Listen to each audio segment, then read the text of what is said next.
Akira, because that always just, to me it sounds disrespectful, but it's not like the Japanese say my name very well sometimes. So. You know, the big battle about Alucard, is it Alucard or Alucard? It's Alucard, it's Dracula backwards, but, you know, you bet.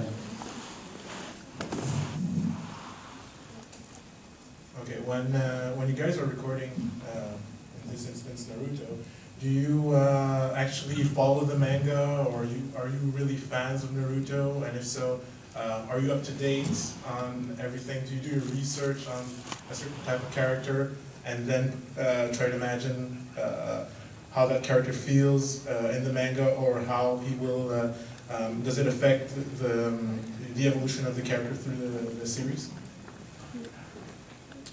I've read some of the manga, but there's so much of it, and I don't follow it. I haven't read all of it. We have a very good director named Mary Elizabeth McGlynn. She's a terrific director and actor, and she will explain the story arcs as we go and tell us, you know, give us a summary of what has just happened, what happens. We move very quickly when we record these series, very, very quickly. So, like, I'll do one episode in maybe 2 hours, or maybe 3 episodes in 2 hours if I don't talk much.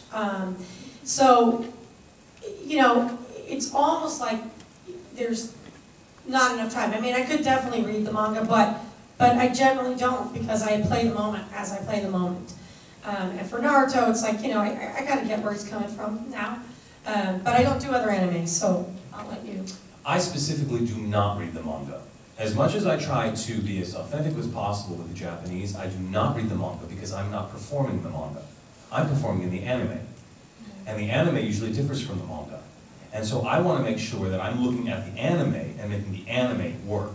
And if there's something that's weak in the anime, you know, like there's a story thing I don't understand, if I then go to the manga and somehow it explains it for me, that's great, but then how do I make it work in the anime, right? So for me, I want to work in the show, and I don't want to cloud my interpretation of that show by reading another version. That's not going to help me. I'll read the manga after the show's over, but I'm not going to read it while I'm working on it. So usually what I want to see is the show itself.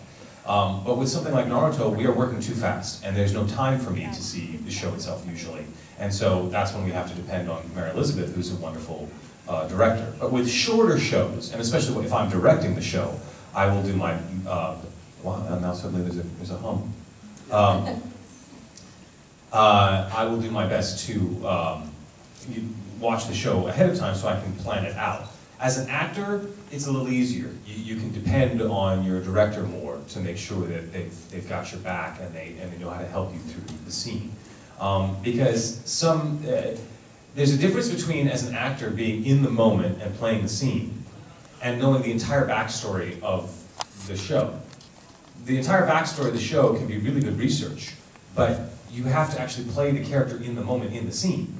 And that's about who are you emotionally relating to, what's happening in the moment, and no amount of research can necessarily help your performance in the moment. It might help you make choices about how you perform in the moment, but that's why you have the director to help you make sure that it's working together. Because when we record one at a time. So we record one at a time separately, and so every actor's being laid down a track at a time. So it's like trying to record an orchestra, one instrument at a time. So it's up, and there's just no way for every instrument in the orchestra to know how we're all going to fit together. It's up to the director to make sure that Maile does her performance, and then if I respond to Maile in some way, that the two of us are going to work together. You know, there's no way we can work that out ahead of time in the studio. So that's why you sort of lean on the director. But yeah, people ask me all the time, have you read the Hellsing manga? No. And I won't, you know, because I'm going to focus on the anime first. Do I know what happens in it? Yeah, people have told me, and I have a general idea, just like I knew that Itachi loved his brother. But, you know, like, because I've been doing this for a while. But yeah, so the manga I read is actually usually shows I'm not working on. So,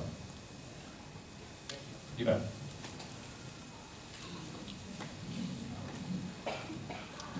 Okay, this is for Crispin Freeman. Okay, bye. It's not Naruto related, but I wanted to know what do you think of Paul Beto from Xenosaga, and did you like playing him? He just needs a hug. Albedo just needs a hug.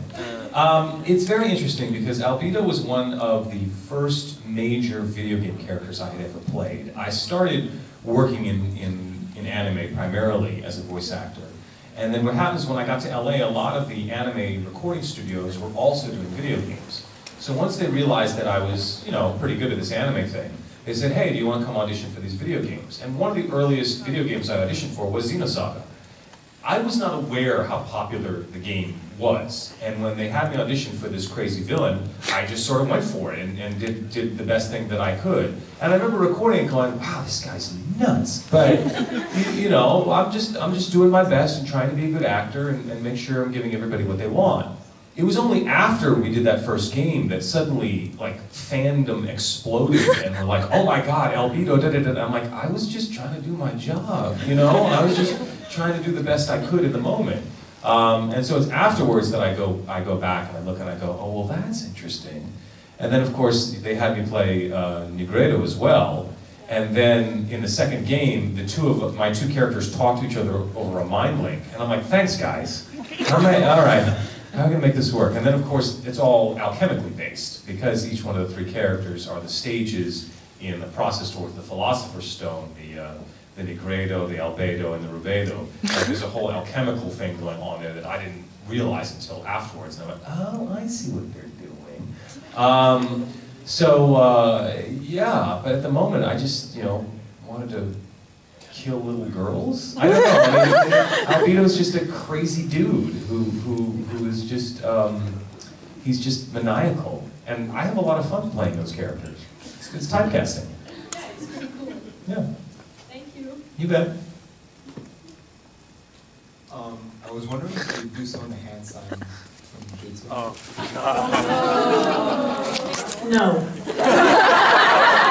Sure, hang on a second.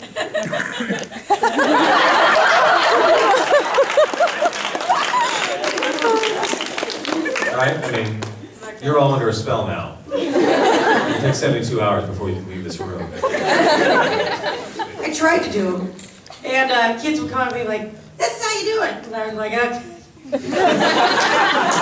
I'm not gonna do that." Also, I guess for the emo ninja. Yeah. Can you do one of the lines from the show, maybe? Like a line. Sasuke, foolish little brother, you're too weak.